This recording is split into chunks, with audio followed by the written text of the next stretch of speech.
ಅದೆಲ್ಲೋ ಮೂಲೆಯಲ್ಲಿದ್ದ ರಶ್ಮಿಕಾಳನ್ನು heroine ಮಾಡಿ ಈವರೆಗೆ ಬೆಳೆಸಿದ ಕನ್ನಡಿಗರನ್ನು ಈಕೆ ಮರೆತಂತಿದೆ.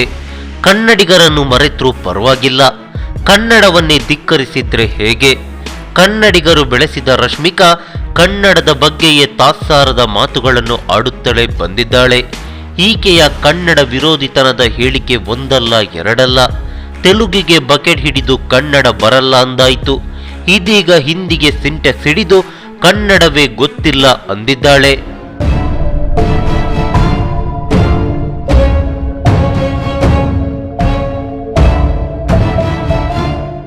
ಎಸ್, ರಶ್ಮಿಕಾಗೆ ಟಾಲಿವುಡ್ನಲ್ಲಿ ಯಾವಾಗ ಅವಕಾಶ ಸಿಕ್ತೋ ಅವತ್ತೇ ಆಕೆ ಬದಲಾದ್ಲು. ತಾನು ಕನ್ನಡತಿ, ಕರ್ನಾಟಕದಾಕೆ ಎನ್ನುವುದನ್ನೇ ಮರೆತು ಬಿಟ್ಲು. ಪ್ರತಿ ಸಂದರ್ಶನದಲ್ಲೂ ಕನ್ನಡದ ಬಗ್ಗೆ ತಾತ್ಸಾರದ ಮಾತುಗಳನ್ನು ಆಡ್ತಾನೆ ಬಂದಿದ್ದಾಳೆ. 2019ರಲ್ಲಿ ತಮಿಳು ಚಾನೆಲ್ ಒಂದರಲ್ಲಿ ಸಂದರ್ಶನದಲ್ಲಿ ಮಾತನಾಡಿದ ರಶ್ಮಿಕಾ, ನನಗೆ ಕನ್ನಡ ಸರಿಯಾಗಿ ಬರಲ್ಲ, ಕನ್ನಡ ಮಾತನಾಡೋದು ತುಂಬಾನೇ ಕಷ್ಟ ಎಂದು ಹೇಳಿದ್ಲು. ಇದು ಕನ್ನಡಿಗರ ಆಕ್ರೋಶಕ್ಕೆ ಕಾರಣವಾಯಿತು. ಹೀಗಾಗಿ ಕನ್ನಡ ಸಿನಿಮಾ ಪ್ರೇಕ್ಷಕರು ರಶ್ಮಿಕಾ ಮಂದಣ್ಣನ ವಿರುದ್ಧ ಭಾರಿ ಗರಂ ಆಗಿದ್ರು. ಹಾಗೆ ರಶ್ಮಿಕಾಳನ್ನು ಕನ್ನಡ ಚಲನಚಿತ್ರರಂಗದಿಂದ ಬಹಿಷ್ಕರಿಸುವಂತೆ ಒತ್ತಾಯಿಸಿದ್ರು. ಕೆಲವು ಕನ್ನಡ ಪರ ಸಂಘಟನೆಗಳು ಕನ್ನಡ ಚಲನಚಿತ್ರ ವಾಣಿಜ್ಯ ಮಂಡಳಿಗೆ ದೂರು ನೀಡಿದ್ರು. ಇಷ್ಟು ವರ್ಷ ಕರ್ನಾಟಕದಲ್ಲಿದ್ದು ಕನ್ನಡ ಬರಲ್ಲ ಎಂದು ತಮಿಳಿನಲ್ಲೇ ಹೇಳಿದ್ದು ಅಚ್ಚರಿಗೆ ಕಾರಣವಾಗಿತ್ತು. ಆಗ ತಾನೇ ಸುಲ್ತಾನ್ ಚಿತ್ರಕ್ಕೆ ಬಣ್ಣ ಹಚ್ಚಿದ ಆಕೆ ಅಷ್ಟು ಚೆನ್ನಾಗಿ ತಮಿಳು ಮಾತಾಡ್ತಾಳೆ ಅಂದ್ರೆ, ಇಷ್ಟು ವರ್ಷ ಕರುನಾಡಲ್ಲಿದ್ದು ಕನ್ನಡ ಬರಲ್ಲ ಅಂದ್ರೆ ಇದು ಕನ್ನಡದ ಬಗ್ಗೆ ತಾತ್ಸಾರವೇ ಸರಿ.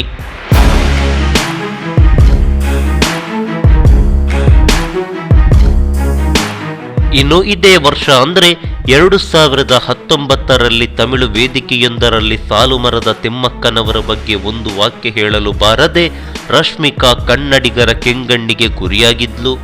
ತಮಿಳಿನ ಕಾರ್ಯಕ್ರಮವೊಂದಕ್ಕೆ ಅತಿಥಿಯಾಗಿ ಸಾಲುಮರದ ತಿಮ್ಮಕ್ಕ ಭಾಗವಹಿಸಿದ್ರು. ಅಲ್ಲಿ ತಿಮ್ಮಕ್ಕ ಕನ್ನಡದಲ್ಲಿ ಮಾತನ್ನು ಶುರು ಮಾಡಿದ್ರು.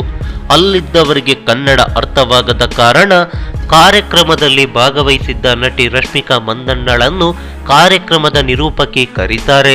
ಕನ್ನಡದವರೇ ಆದ ರಶ್ಮಿಕಾ ಮಂದಣ್ಣ ಇಲ್ಲಿದ್ದಾರೆ, ದಯವಿಟ್ಟು ವೇದಿಕೆಗೆ ಬಂದು ತಿಮ್ಮಕ್ಕನವರ ಮಾತುಗಳನ್ನು ಅನುವಾದ ಮಾಡಿ ಎಂದು ಕೇಳ್ಕೊತಾರೆ. ವೇದಿಕೆಗೆ ಕಾಲಿಟ್ಟ ರಶ್ಮಿಕಾ ತಿಮ್ಮಕ್ಕನವರ ಮಾತುಗಳನ್ನು ಒಂದೆರಡು ವಾಕ್ಯಗಳಲ್ಲಿ ಇಂಗ್ಲಿಷ್ನಲ್ಲಿ ಹೇಳಿ ತಡಬಡಿಸ್ತಾರೆ. ಇದನ್ನು ಕಂಡು ವೇದಿಕೆಯ ಮೇಲಿದ್ದ ತಮಿಳು ನಟ ವಿವೇಕ್ ಗಾಬರಿಗೊಳ್ತಾರೆ. ಮೈಕನ್ನು ತೆಗೆದುಕೊಂಡು ತಿಮ್ಮಕ್ಕನವರ ಬಗ್ಗೆ ಇಂಚಿಂಚಾಗಿ ಹೇಳ್ತಾರೆ, ಗೌರವಿಸ್ತಾರೆ, ತುಂಬಾನೇ ಚೆನ್ನಾಗಿಯೇ ಮಾತನಾಡ್ತಾರೆ. ಆದರೆ ನಮ್ಮ ರಾಜ್ಯದವರೇ ಆದ ರಶ್ಮಿಕಾಗೆ ಸಾಲುಮರದ ತಿಮ್ಮಕ್ಕನವರ ಬಗ್ಗೆ ಗೊತ್ತಿಲ್ಲದೆ ಇರೋದು ವಿಪರ್ಯಾಸ. ಇದು ಆ ಸಂದರ್ಭದಲ್ಲಿ ಸೋಷಿಯಲ್ ಮೀಡಿಯಾಗಳಲ್ಲಿ ಸಿಕ್ಕಾಪಟ್ಟೆ ಟ್ರೋಲ್ ಆಯಿತು. ರಶ್ಮಿಕಾಗೆ ಮಾತಿನಲ್ಲೇ ಹಿಗ್ಗಾಮುಗ್ಗ ಜಾಡಿಸಿದ್ರು.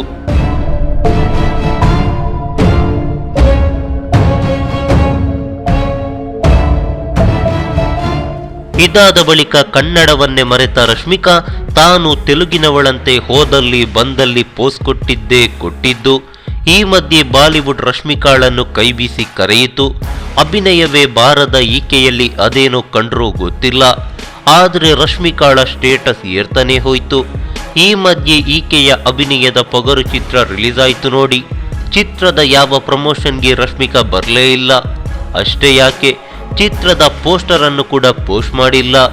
ಹೀಗಾಗಿ ಈಕೆಯ ವಿರುದ್ಧ ಅಭಿಮಾನಿಗಳು ಕೆಂಡಾಮಂಡಲರಾದ್ರು. ಸೋಷಿಯಲ್ ಮೀಡಿಯಾಗಳಲ್ಲಂತೂ ಸರಿಯಾಗಿ ಬೆಂಡೆತ್ತಿದ್ರು. ಈ ಸಂದರ್ಭದಲ್ಲಿ ಮನಸ್ಸಿಲ್ಲದ ಮನಸ್ಸಿನಿಂದ ಪೋಸ್ಟ್ ಒಂದು ರಶ್ಮಿಕಾಳಿಂದ ಬಂತು. ಕನ್ನಡದಿಂದಲೇ ಬೆಳೆದು ಕನ್ನಡದ ಅನ್ನ ತಿಂದು ಕನ್ನಡದ ಬಗ್ಗೆಯೇ ಇಷ್ಟೊಂದು ಅಸಡ್ಡೆ ಏಕೆ ಎನ್ನುವುದೇ ಅರ್ಥವಾಗ್ತಿಲ್ಲ. ವಿಚಾರ ಇದಲ್ಲ. ಇತ್ತೀಚೆಗೆ ಅದ್ಯಾವುದೋ ಹಿಂದಿ ಸಿನಿಮಾವನ್ನು ವೀಕ್ಷಿಸಿದ ರಶ್ಮಿಕಾ ಚಿತ್ರದ ಬಗ್ಗೆ ಸುದೀರ್ಘವಾಗಿ ಬರೆದು ಮೆಚ್ಚುಕೊಂಡಾಡಿದ್ಲು. ಇದೇ ಅಚ್ಚರಿಗೆ ಕಾರಣವಾಗಿರೋದು. ಈ ಚಿತ್ರದಲ್ಲಿ ರಶ್ಮಿಕಾ ಅಭಿನಯಿಸದೆ ಕೇವಲ ಸಿನಿಮಾ ನೋಡಿ ಚಿತ್ರದ ಬಗ್ಗೆ ಮೆಚ್ಚುಗೆಯನ್ನು ವ್ಯಕ್ತಪಡಿಸ್ತಾಳೆ. ಅದೇ ಆಕೆ ಅಭಿನಯಿಸಿದ ಕನ್ನಡ ಚಿತ್ರವನ್ನು ಕಡೆಗಣಿಸ್ತಾಳೆ ಅಂದ್ರೆ ಈಕೆಗೆ ಕನ್ನಡದ ಬಗ್ಗೆ ಗೌರವ ಇಲ್ವಾ ಅನುಮಾನ ಕಾಡ್ತಿದೆ. ಹಾಗೆ ಬಾಲಿವುಡ್ಗೆ ಕಾಲಿಟ್ಟ ಕೂಡಲೇ ಅದ್ಯಾವುದೋ ಚಿತ್ರದ ಬಗ್ಗೆ ಮೆಚ್ಚುಗೆಯನ್ನು ವ್ಯಕ್ತಪಡಿಸಿ ಪೋಸ್ಟ್ ಆಗ್ತಾಳೆ ಅಂದ್ರೆ ರಶ್ಮಿಕಾ ಬಾಲಿವುಡ್ಗೆ ಬಕೆಟ್ ಅಲ್ಲ, ಸಿಂಟೆಕ್ಸೆ ಹಿಡಿತಿದ್ದಾಳೆ ಎನ್ನುವುದು ಸಾಬೀತಾದಂತಾಗಿದೆ. Hi, this is Rashmika Mandana.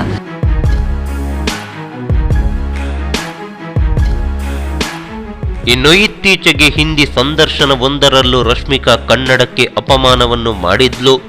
ಮೇತು ಪಿಘಲ್ Gaya ಇದನ್ನು ಕನ್ನಡದಲ್ಲಿ ಹೇಳಿ ಎಂದು ನಿರೂಪಕಿ ಹೇಳಿದ್ರು. ಇದಕ್ಕೆ ಉತ್ತರಿಸಿದ ರಶ್ಮಿಕಾ ನೇನು ಕರಗಿ ಪೋತಾವು ಎಂದು ತೆಲುಗಿನಲ್ಲಿ ಉತ್ತರಿಸಿದ್ಲು.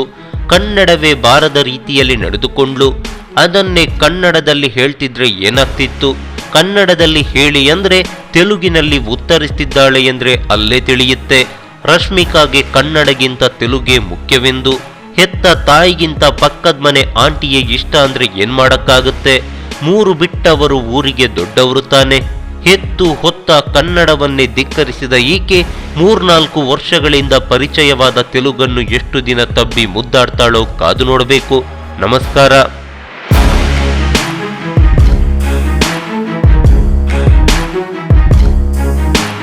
ಈ ಮಾಹಿತಿ ನಿಮಗೆ ಇಷ್ಟವಾಗಿದ್ರೆ ಲೈಕ್ ಮಾಡಿ, ಶೇರ್ ಮಾಡಿ, ಹಾಗೆ ನಮ್ಮ ಕೋಸ್ಟಲ್ ಕನ್ನಡ ಯೂಟ್ಯೂಬ್ ಚಾನಲ್ಗೆ ಸಬ್ಸ್ಕ್ರೈಬ್ ಮಾಡಿ. ನಮ್ಮ ಹೆಚ್ಚಿನ ಅಪ್ಡೇಟ್ಸ್ಗಳಿಗಾಗಿ ಕೋಸ್ಟಲ್ ನೆಟ್ವರ್ಕ್ ಇನ್ಸ್ಟಾಗ್ರಾಮ್ ಪೇಜ್ ಹಾಗೆ ಫೇಸ್ಬುಕ್ ಪೇಜ್ಗೆ ವಿಸಿಟ್ ಮಾಡಿ. ಧನ್ಯವಾದಗಳು.